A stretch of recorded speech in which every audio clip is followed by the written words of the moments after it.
Good evening friends. आज की class में हम देखेंगे लाइनक्स में बूटिंग फाइल्स क्या क्या होते हैं और उनका प्रोसेस स्टेप्स क्या क्या होता है। ठीक है, कैसे फाइल्स एग्जीक्यूट होते हैं और उन फाइल्स का काम क्या क्या होता है। ठीक है, ये मैंने एक प्रेजेंटेशन प्रिपेयर किया है, मैं इसके हिसाब से आप लोगों को एक्सप्लेन करके बताऊंगा। ठीक है, सबसे पहले बायोस एंड यूईएफआई, ये दोनों बायोस के टाइप्स हैं। ठीक है, बायोस पुराना वर्जन है एंड यूईएफआई लेटेस्ट वर्जन है, यूनिफाइड एक्सटेंसिबल फर्मवेयर इंटरफेस। ठीक है, ओके, इन दोनों के बारे में हम अगले स्लाइड में डिस्कस करेंगे। अब सबसे पहले क्या होता है सब कि आप जैसे ही कंप्यूटर को पावर ऑन करते हैं तो आपका जो कंप्यूटर है वो बायोस में जितने भी आपके कंप्यूटर के साथ अटैच्ड हार्डवेयर है उन सब को स्टोर करता है और बायोस ही पोस्ट को इनेबल करता है। ठीक है, ताकि आपके जो हार्डवेयर अटैच्ड हैं मदरबोर्ड के साथ वो सब एक्टिवेट हो जाए और वो काम करना स्टार्ट कर दें। उसके बाद बायोस क्या करता है कि अपना जो टास्क है वो हैंड्स अप किसको करता है, इसको दे देता है एमबीआर को। एमबीआर का मतलब है मास्टर बूट रिकॉर्ड। ठीक है, ये आपका जो हार्ड डिस्क है उसके फर्स्ट सेक्टर में होता है। इसका साइज होता है 512 बाइट्स। ठीक है, नेक्स्ट है ये एमबीआर क्या करेगा, अपना जो भी अपना टास्क कंप्लीट करने के बाद ग्रब को दे देगा। ठीक है, ग्रब एक बूट लोडर है, बूट लोडर का काम करता है ग्रब। ठीक है, नेक्स्ट ग्रब क्या करता है, लॉन्च माउंट एंड एग्जीक्यूट किसको, इनिशियल रैम डिस्क। इसका काम देखो, इनिशियल रैम डिस्क विंडोज में क्या होता है, सेफ मोड होता है ना, सेफ मोड के बहुत सारे टाइप्स हैं, तो यहाँ पे भी इनिशियल रैम डिस्क है INITRD। एंड ये कन्फिगर द रिक्वायर्ड, मतलब जितने भी रिक्वायर्ड थिंग्स हैं आपके ऑपरेटिंग सिस्टम को रन होने के लिए उनको क्या करता है, ये उनको कन्फिगर करता है और उसके हिसाब से आपका जो ऑपरेटिंग सिस्टम है वो रन होता है।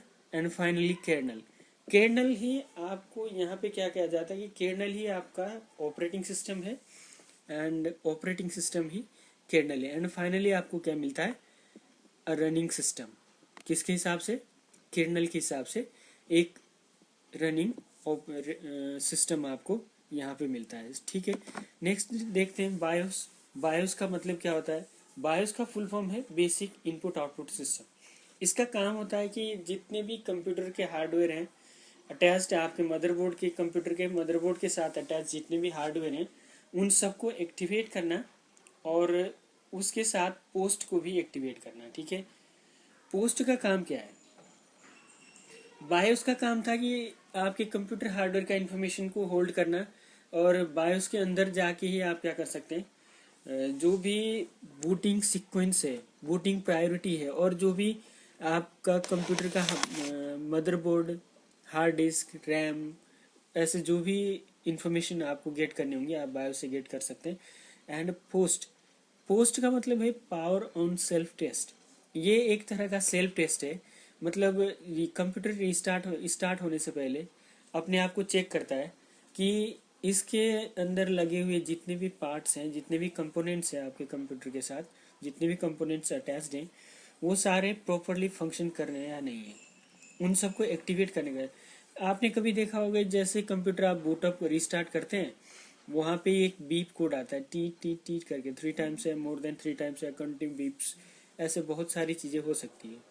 ठीक है, उनका मतलब क्या है कि आप बायोस ने चेक किया मदरबोर्ड को, जो भी अटैच्ड हार्डवेयर है उनको चेक किया और उसको लगा कि हाँ रैम में प्रॉब्लम है, तो क्या करेगा, 3 टाइम्स बीप करेगा। इसका मतलब है आपका रैम प्रॉब्लम कर रहा है, इसलिए आपका ऑपरेटिंग सिस्टम बूट नहीं हो सकता।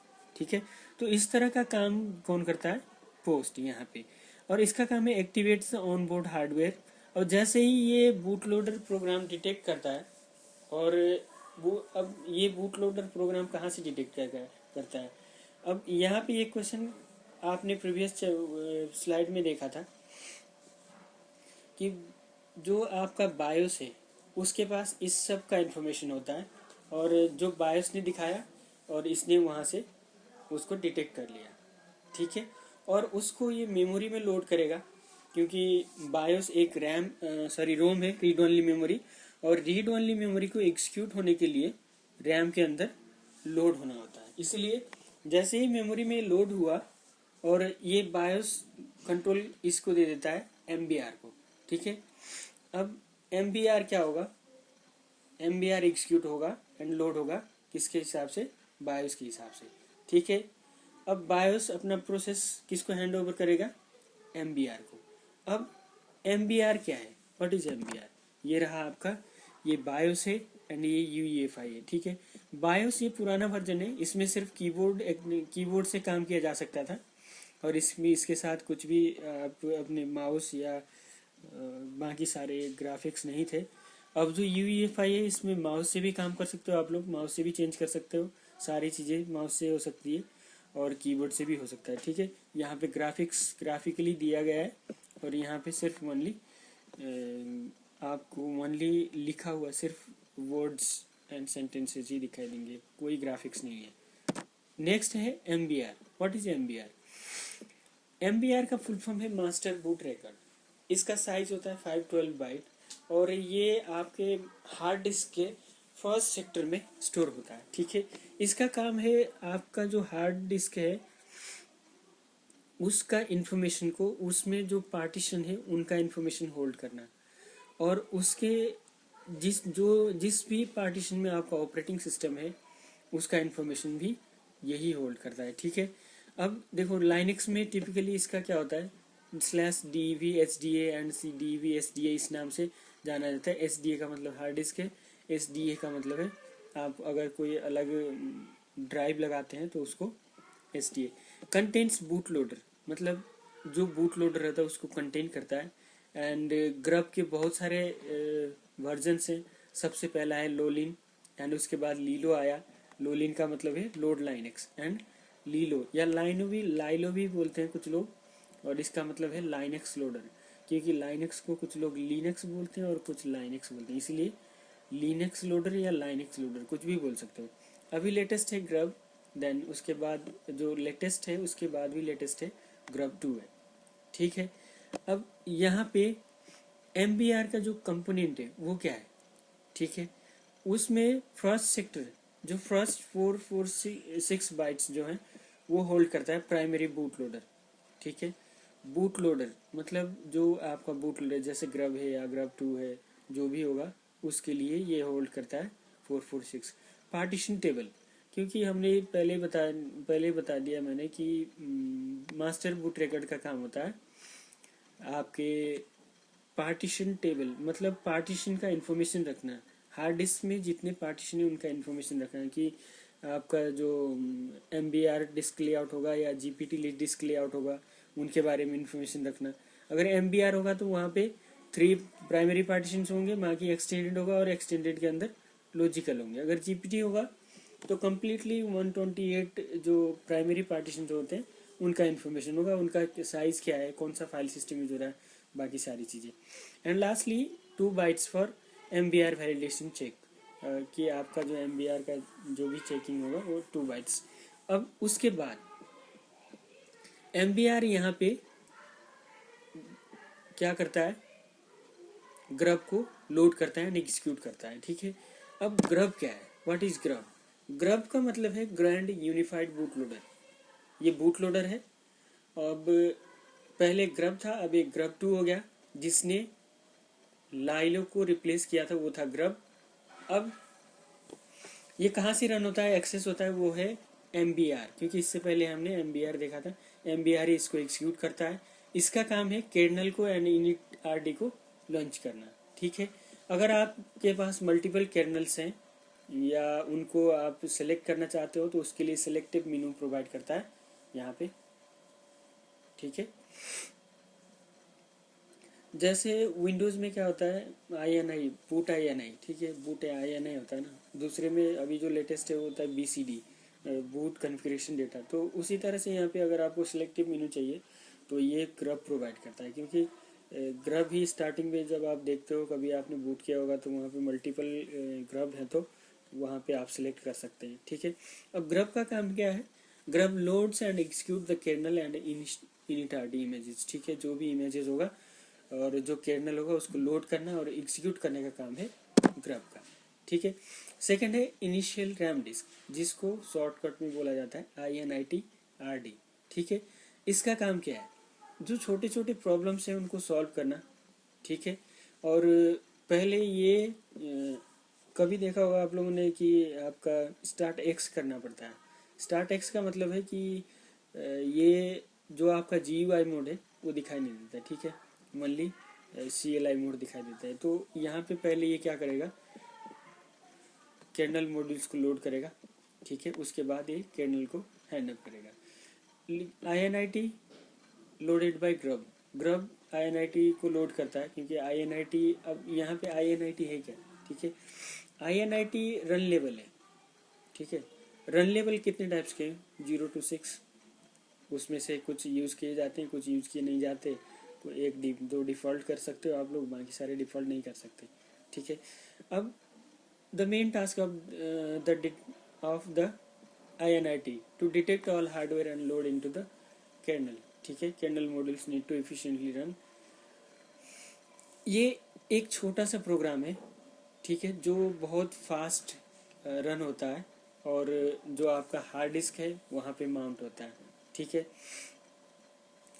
और यहीं पे आपके जो कर्नल्स हैं वो लिस्टेड किए जाते हैं, ठीक है। इसका अगर आप सेटिंग देखना चाहते हैं और सेटिंग को चेंज करना चाहते हैं, अपने हिसाब से मॉडिफाई करना चाहते हैं, रन लेवल को चेंज करना चाहते हैं, तो यहाँ पे ETC INIT टैब, मतलब लाइनक्स में बहुत सारे फाइल एडिटर्स हैं और लाइनक्स में हर एक चीज़ फाइल या फोल्डर है। उसके हिसाब से आप अगर रन लेवल को भी देखना चाहते हैं तो यहाँ पे VI है, कैट कमांड से भी आप देख सकते हैं। सिर्फ देखना है तो, मॉडिफाई करना है तो VI या VIM कमांड या नैनो से अपना जो इनिशियल रैम डिस्क मतलब इनिट लेवल है उसको चेंज कर सकते हैं, ठीक है। ओके, अब देखते हैं लाइनक्स में कितने टाइप्स के रन लेवल हैं। Run level, available run level 0।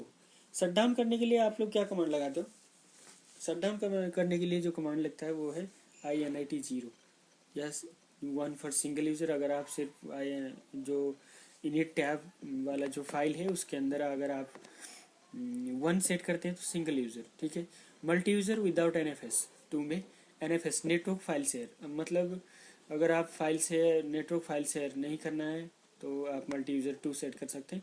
3 for full multi user mode, 4 यहाँ पे यूज़ नहीं किया गया। एंड 5 X11 का मतलब है यहाँ पे GUI मोड, ठीक है। GUI मोड बाय डिफ़ॉल्ट हर एक जो लाइनक्स ऑपरेटिंग सिस्टम है डेस्कटॉप है, अगर आपने GUI मोड इंस्टॉल किया है तो बाय डिफ़ॉल्ट उसका जो रन लेवल है वो 5 सेट किया जाता है। एंड अगर कोई INIT 6 करता है तो रिबूट होगा। यहाँ पे आपको 0 एंड 6 को डिफ़ॉल्ट सेट नहीं करना चाहिए। अगर आप 0 करोगे तो सिस्टम शटडाउन होता रहेगा एंड 6 करोगे तो रिस्टार्ट होता रहेगा, ठीक है। 4 को यूज़ नहीं किया जाता। INIT defines the default init level run level, ठीक है। अब यहाँ पे अब देखते हैं कि कर्नल क्या है, व्हाट इज कर्नल, ठीक है। कर्नल ही यहाँ पे डेस्कटॉप है। जब कर्नल लोड हो जाता है तो आपका ऑपरेटिंग सिस्टम भी लोड हो जाता है, ठीक है। अब यही जो आपका इनिट लेवल था, जो रन लेवल था, उसके हिसाब से उसके कॉन्फ़िगरेशन के हिसाब से आपका ऑपरेटिंग सिस्टम रन होगा, ठीक है। INIT-RD, ये INIT इसका जो प्रोसेस आईडी है ये 1 होता है। लाइनक्स में हर एक प्रोसेस का आईडी होता है एक, ठीक है। अब वो आईडी अगर आप देखना चाहते हैं तो इंडेक्स आईडी या PID वो देखना चाहते हैं तो टॉप कमांड लगा के जो आपके सिस्टम में जितने भी प्रोसेस चल रहे हैं उन सबको आप देख सकते हैं, ठीक है। अब इसका PID इसलिए 1 इसलिए क्योंकि यही जो वो फर्स्ट प्रोसेस है जो रन होता है, ठीक है। फर्स्ट प्रोसेस है इसलिए ये यहाँ पे इसका PID 1 है। अब यहाँ पे लाइनक्स में क्या बोला जाता है कि कर्नल ही लाइनक्स है और लाइनक्स ही कर्नल है, ठीक है। ओके, विंडोज़ में जितने भी बूटिंग फाइल्स होते हैं उसके मुकाबले यहाँ पे बहुत कम है। और लाइनक्स यहाँ पे अभी जो यूज़ किया जाता है वो MBR पार्टीशन ही यूज़ किया जा रहा है mostly. Linux mostly MBR disk layout ही यूज़ करता है। पहले आपके प्राइमरी होते हैं। उसके बाद जैसे जैसे आप मल्टीपल पार्टीशन क्रिएट करते जाते हैं वो एक्सटेंडेड बनता रहता है। ठीक है, okay friends, thanks for listening.